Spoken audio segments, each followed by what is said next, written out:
Hello मित्रों, नमस्कार. सर्व सिव्हिल डिझाईन एस्पायरंट्सचं स्वागत करतो आपल्या YouTube चॅनलवर विजयपाल सिव्हिल अकॅडमी. आज आपण इथे एकत्रित झालो आहोत.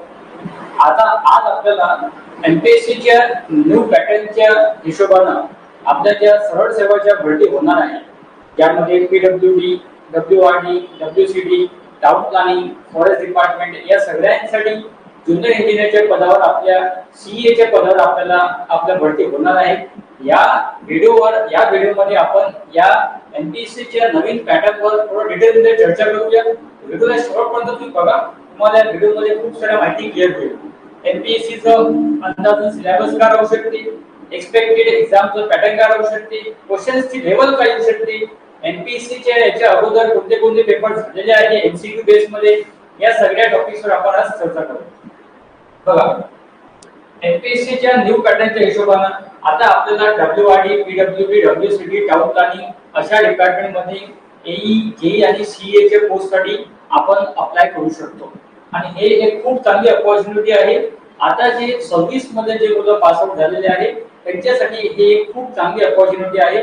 कारण की एक लक्षात ठेवा, कोणत्या पण एक्झाम जेव्हा न्यू पॅटर्न होतात तेव्हा त्याचा पहिला पेपर कधी पण खूप सोपं असते. तुम्ही आता एमपीएससी मेन्सचे पेपर पहा. 2023 मध्ये आपला एमपीएससी मेन्स जो पेपर आला आहे डिस्क्रिप्टिव्ह पॅटर्नचा, 2023 पासून आपला जो पॅटर्न आहे एमपीएससी मेन्सचा तो चेंज झाला. 23 चा पेपर खूप सोपा होता. 24 आणि 25 चे पेपर कंपॅरेटिव्हली थोडेसे डिफिकल्ट किंवा मॉडरेट लेवलचे आलेले आहे. बिकॉज 23 पासून आपला पॅटर्न चेंज झाला. तसंच आता या वर्षीपासून किंवा पुढच्या वर्षीची एक्झाम्स आपल्याला द्यावं लागेल. इथे आपला नवीन पॅटर्न लागू झाला आहे. आता या नवीन पॅटर्नच्या हिशोबाने जे पहिले 2 एक्झाम होईल कोणत्या पण डिपार्टमेंटचे असो त्यांचे पेपर कंपॅरेटिव्हली थोडेसे सिंपल येईल. आता आपण समोरच्या स्लाइड्स मध्ये हे पण डिस्कस करू की टीसीएस आणि आयबीपीएस पॅटर्नचे अगोदर होतं आपलं आणि आता एमपीएससी पॅटर्न नवीन आलेला आहे. यामध्ये क्वेश्चनचं लेवल काय राहू शकते, नॉन टेक्निकलचं प्रिपरेशन आपल्याला कसं करावं लागेल, हे सगळं आपण डिस्कस करू. तर हे माझ्या हिशोबाने तर 2026 चे जे पोरं आहे आता पास आउट झालेले आहे जस्ट, त्याच्यासाठी एक खूप चांगली अपॉर्च्युनिटी आहे. कधी पण या 6-8 महिन्याची जागा निघेल, इथे बिलकुल तुम्ही झडप मारून घ्यायची आहे. इथे तुम्हाला मागे बिलकुल पडायचं नाहीये. 6-8 महिने बिलकुल चांगली तयारी करा, चांगलं प्रिपरेशन घ्या, चांगलं गायडन्स घ्या आणि या 6-8 महिन्यात तुमचं कोणतं ना कोणतं एक्झाम क्लिअर झालं पाहिजे, कुठे ना कुठे तुम्हाला जागा भेटली पाहिजे. बिकॉज कसं आहे, दर 4-5 वर्षानंतर नवीन नवीन पॅटर्न येत राहतात, शासन नवीन नवीन पॅटर्न काढत राहते. तर आपल्याला अजून 4-5 वर्षानंतर आपल्याला अजून काही नवीन पॅटर्न पाहायला मिळेल. त्यापेक्षा नवीन पॅटर्नची पहिली एक्झाम कधी पण खूप सिंपल राहते. इथे आपल्याला बेस्ट अपॉर्च्युनिटी राहते फर्स्ट एक्झाम मध्ये. ठीक आहे. तर आपल्या इथे पण आपल्या विजयपाल सिव्हिल अकॅडमी मध्ये आता आपण 1 जून पासून या एमसीक्यू बॅचचे जे एमपीएससी पॅटर्नच्या अनुसार आपले होणार आहे त्याचे आपण डेमो लेक्चर स्टार्ट करून आहे. 7 जून पासून आपली बॅच चालू होणार आहे. 1 जून पासून आपला डेमो लेक्चर स्टार्ट होणार आहे. तुम्ही काय करू शकता, प्ले स्टोर ऍप वर जाऊन तुम्ही आपलं विजयपाल सिव्हिल अकॅडमी डाउनलोड करा. स्टोर टॅब वर क्लिक करा. इथे तुम्हाला एमसीक्यू बॅचचा नवीन कोर्स मिळून जाईल एमपीएससी पॅटर्नच्या अनुसार. इथे तुम्हाला 1 जून पासून डेमो क्लासेस अटेंड करता येईल. तुम्ही बाकीचे जे म्हणजे अकॅडमी आहे तिथे पण तुम्ही क्लासेस करत असाल, एकदा आपल्या इथे पण डेमो क्लास करून पहा. आपण प्रॉपरली एमपीएससी चे जेवढे पण क्वेश्चन्स मागे कव्हर झालेले आहेत, पीवायक्यू जे आहे त्या सगळ्यांचा प्रॉपर डिस्कस करतो. ठीक आहे. बरं, आता आपण थोडंसं नेक्स्ट स्लाइडवर जाऊ आणि त्यामध्ये आपण डिस्कस करू की आतापर्यंत आपला जो पॅटर्न होता तो पॅटर्न कोणता होता. आतापर्यंत आपल्याला होता आयबीपीएस पॅटर्न. तर आयबीपीएस पॅटर्न मध्ये आयबीपीएस पॅटर्न म्हणा किंवा टीसीएस पॅटर्न आतापर्यंत आपल्याला होतं आणि आता आपल्याला एमपीएससी पॅटर्नच्या हिशोबाने काय करायचे, पेपर्स द्यायचे. आयबीपीएस पॅटर्न मध्ये जे टेक्निकल होतं आपलं ते थोडं सिंपल लेवलचं. टेक्निकल मध्ये खूप जास्त डिफिकल्ट लेवलचे क्वेश्चन नव्हते. पण आता एमपीएससी चा पेपर घेत आहे तर तुम्ही समजून घ्या टेक्निकल थोडंसं जे मॉडरेट टू हार्ड लेवलचं राहू शकते. मॉडरेट टू हार्ड लेवलचं पेपर राहू शकते. एमपीएससी जर कंडक्ट करत आहे तर थोडंसं मॉडरेट टू हार्ड लेवल पर्यंत आपल्याला पेपर पाहायला मिळू शकते. तुम्ही समजून घ्या 2023 चे पहिले जे एमसीक्यू बेस्ड एमपीएससी मेन्सचे पेपर होत होते त्याच्यापेक्षा थोडंसं खाली राहील लेवल, आपल्या टीसीएस आयबीपीएस पेक्षा थोडंसं वर राहील. कारण की 23 च्या पहिले जे मेन्सचे पेपर एमसीक्यू बेस्ड होत होते ते थोडेसे गॅजेटेड पोस्ट होते आणि आपलं हे जे आहे ते नॉन गॅजेटेड पोस्ट आहे. आपलं जे जेई चे पोस्ट आहे ते नॉन गॅजेटेड पोस्ट आहे. जेई सीए जे आपला ग्रुप बी चं पोस्ट कॉम्प्युटर जाते, सीए आपल्या ग्रुप सी मध्ये येते. तर इथे थोडंसं लेवल त्यापेक्षा कमी राहणार जे 2023 चे पहिले एमपीएससी मेन्स चे पेपर झालेले होते. ठीक आहे. नॉन टेकचा राहिला विषय आता, तर नॉन टेक याचं थोडंसं हार्ड लेवलचं होतं. आयबीपीएस पॅटर्न मध्ये नॉन टेकचं लेवल थोडंसं हार्ड होतं. आता इथे एक्सपेक्टेड आहे एमपीएससी काय करणार, एमपीएससी तुमची पहिले प्रिलिम घेणार, कारण की एमपीएससी मध्ये टेक्निकलचं पेपर वेगळं असते आणि नॉन टेक्निकलचं पेपर वेगळं असते. आता पॅटर्न लवकरच एमपीएससी जाहीर करेलच, पण एक्सपेक्टेड हेच आहे की एमपीएससी तुमचं एक प्रिलिम कंडक्ट करणार. जसं आता एमपीएससी मेन्स मध्ये आपण ग्रुप ए चे गॅजेटेड पोस्टची प्रिलिम देतो, राज्यसेवाची आपण प्री देतो, तसंच इकडे पण तुमची ग्रुप बी, एमपीएससी मध्ये ग्रुप बी आणि ग्रुप सी यांचे जे प्रिलिम्स होतात त्याच्यामध्येच तुम्हाला पण ते कन्सिडर करेल. आपले जे सिव्हिल इंजिनिअरिंगचे टेक्निकल स्टुडंट्स आहेत, एक तर त्यांचं सेपरेट प्री काढू शकते, टेक्निकल सिव्हिल असं काही नाव देऊ शकते, किंवा हे जे ग्रुप बी चे कंबाईन प्री होतात जे त्यात लाखो पोरं बसतात, त्यातच आपल्या सिव्हिल इंजिनिअरिंगच्या 40-50 हजार पोरांना ते जागा देऊन देईल आणि याच्यात तुम्हाला एक कंबाईन प्री घ्यावं लागेल. या प्रीचा कट ऑफ तुमचं क्लिअर झाल्यावर तुमची जे मेन्स असणार ते पूर्ण तुमची टेक्निकल सिव्हिल वर असणार. मग तुमची एक मेन्स पूर्ण टेक्निकल सिव्हिल वर राहणार, त्यात तुमचे पूर्ण एमसीक्यू बेस्ड क्वेश्चन राहणार. आता इथे सिलेबस काय होऊ शकते, क्वेश्चनची लेवल काय होऊ शकते, हे सगळं आपण डिस्कस करू समोरच्या स्लाइड्सवर. ठीक आहे. सध्या लक्षात ठेवा या ग्रुप बी मध्ये तुम्हाला काय काय येऊ शकते. ग्रुप बी मध्ये तुम्हाला PWD, WRD, WCD, forest department या सगळ्यांचे जेई वाले पोस्ट मिळतात.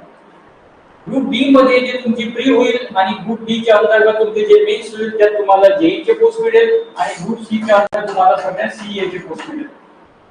बाकी आपली राज्यसेवाची प्री जी असते, राज्यसेवाची आपली जे प्रिलिम होते जे आता या महिन्यात झालेली होती आपली, इथे आपल्याला जे पोस्ट मिळतात ते ए1, ए2 आणि एडब्ल्यू अशा पोस्ट इथे मिळतात.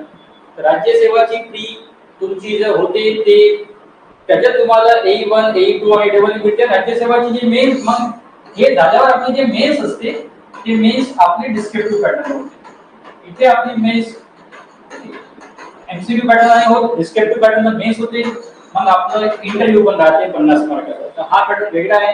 आज आपण डिस्कशन करत आहोत मेनली एमपीएससी च्या न्यू पॅटर्नवर. त्याच्यावरच ठीक राहू थोडंसं. याच्यावर तुम्हाला अजून काही माहिती पाहिजे असेल तर तुम्ही आपला व्हॉट्सअप नंबर तुम्हाला दिला आहे मी फर्स्ट स्लाइडवर, ते तुम्ही घेऊ शकता, मला एक मेसेज करू शकता. ठीक आहे.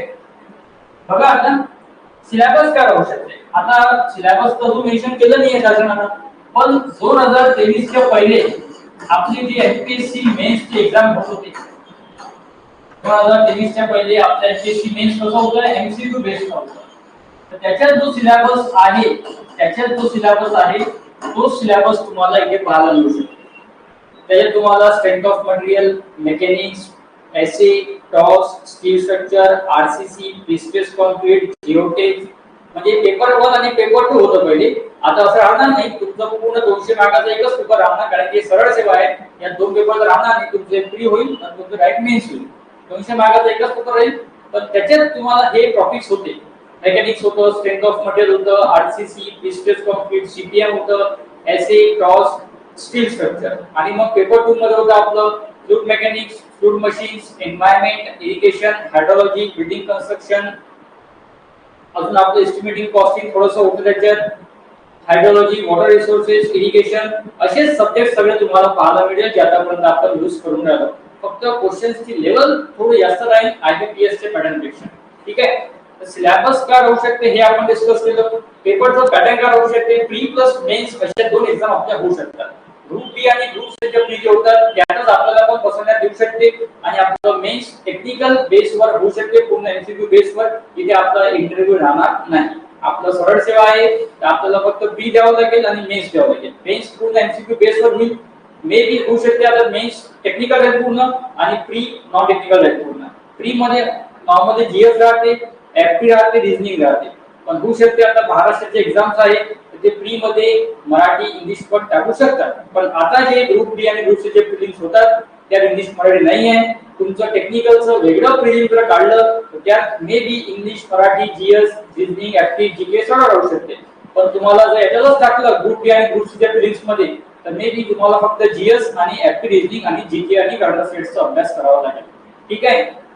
तर हे सगळं आपण आज डिस्कस केलं की एमपीएससीच्या नवीन पॅटर्नच्या हिशोबाने आपलं पेपर पॅटर्न काय राहू शकते, सिलेबस काय राहू शकते, आता येणाऱ्या काळात जे एक्झाम्स होईल एमपीएससीच्या नवीन पॅटर्नच्या नुसार 2026 जे पुढे आहे, 2025 जे पुढे आहे, जे अजूनपर्यंत अभ्यास करून राहिले, हे एक सुवर्ण संधी आहे. इथे तुम्ही तुमचा चान्स गमवू नका. एक प्रॉपर गायडन्स घ्या, डिसिप्लिन अभ्यास करा, डेडिकेशन अभ्यास करा. तुमचं 6-8 महिन्यात एक जागा तुमची नक्की क्लिअर झाली पाहिजे. अजून काही तुम्हाला माहिती पाहिजे असेल, तुम्हाला काही डेमो लेक्चर्सची आवश्यकता पाहिजे असेल तर आपलं प्ले स्टोर ऍप डाउनलोड करा. तिथे स्टोर ऍप वर जा, तिथे तुम्हाला आपली बॅच मिळून जाईल. त्या बॅच मध्ये 1 जून पासून आपले डेमो क्लासेस चालू होईल. आपलं फीस एकदम कमी आहे. आपण आपल्या हिशोबाने आपल्या इथे जी बॅच होते तिथे आपण टॉपिक कव्हर करतो आणि बरोबर टॉपिक वर आपण एमसीक्यू सॉल्व्ह करतो. तर आपलं एकदम हार्ड अँड फास्ट होत नाही की तुम्हाला पूर्ण पहिले टॉपिक शिकवून दिलं, एमसीक्यू ची प्रॅक्टिस घेतलीच नाही. एमसीक्यूच्या प्रत्येक सब्जेक्ट वर जवळजवळ 500-600 एमसीक्यू मी सॉल्व्ह करून घेतो आपण आपल्या क्लासमध्ये. ठीक आहे. धन्यवाद मित्रांनो. या व्हिडिओला लाईक करा, तुमच्या मित्रांपर्यंत शेअर करा आणि आपल्या YouTube चॅनलला सबस्क्राईब करून घ्या.